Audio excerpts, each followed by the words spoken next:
People ask me, why do I credit Terrence Bud Crawford for making the Oscar Valdez and Shakur Stevenson fight? This picture that you see on your screen, most of y'all probably never even seen this post interview. This is after Shakur Stevenson beat Jamel Herring and became a champion. ESPN did not air him calling out Oscar Valdez on purpose. What kind of a fighter wins a championship, right? Wins a strap in the whole nine, and the network does not air his post-fight interview? Why would they do that? Now, like I said, the only thing that you ever have to use in some complicated situations in which you cannot understand is to use deductive reasoning. I already said, what's the point of giving Oscar Valdez a slap on the wrist? You know what? He didn't even get a slap on the wrist. It was just totally ignored. No penalties at all for getting caught with PEDs. And if they claim it's such a mistake, let's not forget he failed his A and his B sample. So it proves the test wasn't a fluke. Okay, so we can knock that out. But what's the point of excusing him for using phentermine, PEDs, steroids, whatever you want to call it? And what is the point of him allowing him to still fight and then robbing the fighter that he fought? And to add on top of all that, ESPN does not air Shakur Stevenson calling out Oscar Valdez after his win over Jamel Herring. It doesn't take much to figure it out. Okay? Shakur Stevenson and Terrence Bud Crawford are tight. He called him big bro, that's little bro. They tight. And Terrence Bud Crawford is a big supporter of Shakur Stevenson. And as you know, Terrence Bud Crawford fell out with Al Heyman. And we all know the reasons why. Okay? This is how you know that the situation with Terrence Crawford directly affected the Oscar Valdez Shakur Stevenson fight, because it's no point of giving that boy that kind of protection, whether it's via ESPN, via WBC, or via boxing judges, just to give him to Shakur Stevenson, in which nobody, and I mean absolutely nobody, believes Oscar Valdez has a snowball chance in hell to beat Shakur Stevenson. So why all of a sudden did Bob Arum change his mind on Oscar Valdez's next opponent and give it to Shakur Stevenson? Being that Shakur Stevenson and Terrence Bud Crawford is so tight, it's only a matter of time for Shakur Stevenson was going to hit the door.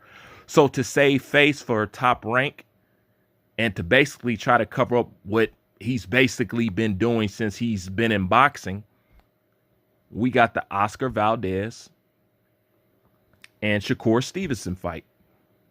It's very simple to figure out. Okay?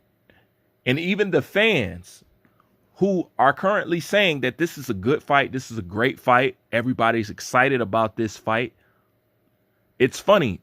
Prior to Shakur Stevenson getting the fight, like always, like Devin Haney and like everybody else, nobody, well, I'm not going to say nobody, but the supporters of Oscar Valdez didn't want him to fight Shakur Stevenson.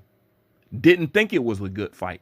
Wasn't excited about it at all. Matter of fact, was against it. Now that the fight is made, you see comments like, yo, I don't care who wins. I'm just glad that this is a great fight. Great fights is what real boxing fans want to see in the first place. But fanboy fanatics take it as hate, but they know better. Take it as trying to dismiss their fighter, when at the end of the day, we just want to see good fights. The same thing that they're currently calling this fight. This is what happens when the best fight the best. People are excited about this fight. This is what happens when you make the right fucking matchups.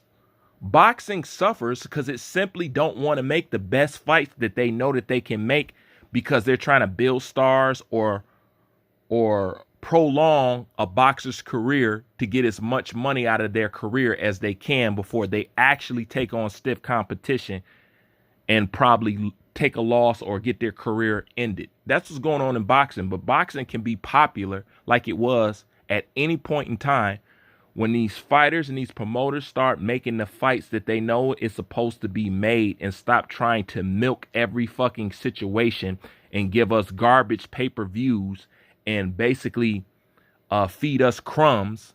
And then when we get a piece of bread, they want us to be happy, but a piece of bread is not a meal. Good fights is a meal.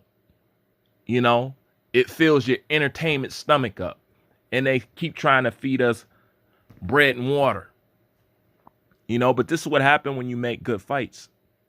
You know, people are excited about it. You don't have to question if anybody's going to buy, purchase, or whatever. This is one fight you don't have to ask that about. You know?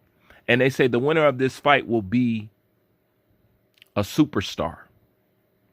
I disagree. They will be very popular and favored. But to truly be a superstar, unless you're a AJ or Canelo Alvarez, you need to have more personality. That's the only way you actually build superstar status. Ask Roy Jones. Roy Jones is one of the best fighters that ever stepped foot in the fucking boxing ring. And even he know he had to be entertaining, charismatic. Y'all must have forgot this, that, and the third. Rap videos, you know what I'm saying? The whole nine. It takes more than just winning fights nowadays to be a superstar. So I actually don't agree with that. I think the person will get a lot of credit. And Oscar Valdez will get more credit for beating Shakur Stevenson than Shakur Stevenson beating Oscar Valdez. We all know that too. But nonetheless, it's a good fight. But this video just goes to show and prove that this fight was never supposed to be. Like I said, it takes freak accidents nowadays in boxing. People need to go to war. People need to get sued just to get fights made. But when you do it, you have the eyes of all the boxing public. And everybody's all in and everybody's excited and everybody's happy. So it's really not hard to please boxing fans. You just have to give them the fights that they want to see within time and within reason.